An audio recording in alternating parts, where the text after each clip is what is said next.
રાધનપુરના પવિત્ર જૈન તીર્થમાં ચોમાસાના ચોથા દિવસે ધર્મ, સંસ્કાર અને સેવાનો અદ્ભુત સંગમ જોવા મળ્યો. ભગવાન મહાવીરના 2552મા વર્ષ નિમિત્તે યોજાયેલા ધર્મોત્સવમાં 80થી વધુ સાધુ સાધ્વીજી ભગવંતોની પાવન નિશ્રામાં ભવ્ય ધર્મસભાનું આયોજન કરવામાં આવ્યું. પરમ પૂજ્ય આચાર્ય શ્રી અભયદેવ શ્રીમદ સાહેબ, આચાર્ય શ્રી મોક્ષરત્ન શ્રીજી માસા, આચાર્ય શ્રી વિજય પિયુષ ભદ્ર સુરેશ્વરજી મહારાજ સાહેબ અને દેવર્ષિ રત્ન વિજયજી માસાના પ્રેરણાદાયી પ્રવચનમાં અહિંસા, સત્ય, અપરિગ્રહ અને તપના જૈન સિદ્ધાંતોનું વિસ્તૃત નિરૂપણ કરવામાં આવ્યું.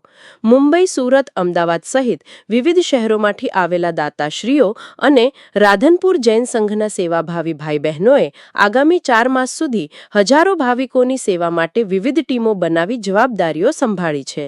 બહારગામથી આવતા યાત્રિકોની રહેવા, જમવા અને દર્શનની સુવ્યવસ્થિત વ્યવસ્થા પણ કરવામાં આવી છે.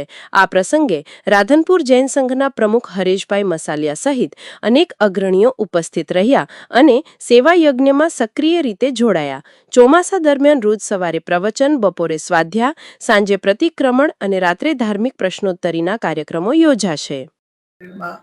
જે તે વસ્તુ, જે તે ખાદ્ય પદાર્થો એ ખાઈને પેટને બગાડી અને દ્રવ્ય આરોગ્ય આપણે બગાડીએ છીએ, તો પરમાત્માએ કહ્યું છે કે એવા ઉત્તમ ભોજનનો ઉપયોગ કરવો જોઈએ કે જેથી કરીને દ્રવ્ય આરોગ્ય ના બગડે.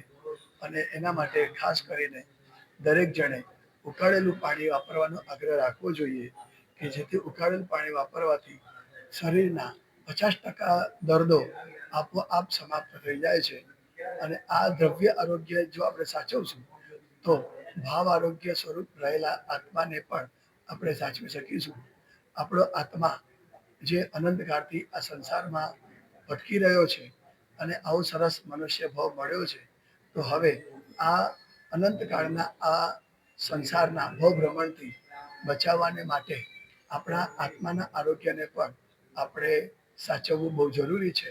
બસ એ ભાવ આરોગ્યને સાચવી આ ભાવને આપણે સફળ કરીએ, બસ એ જ ભાવ આજના પ્રવચનનો સાર છે. બસ પતી ગયું.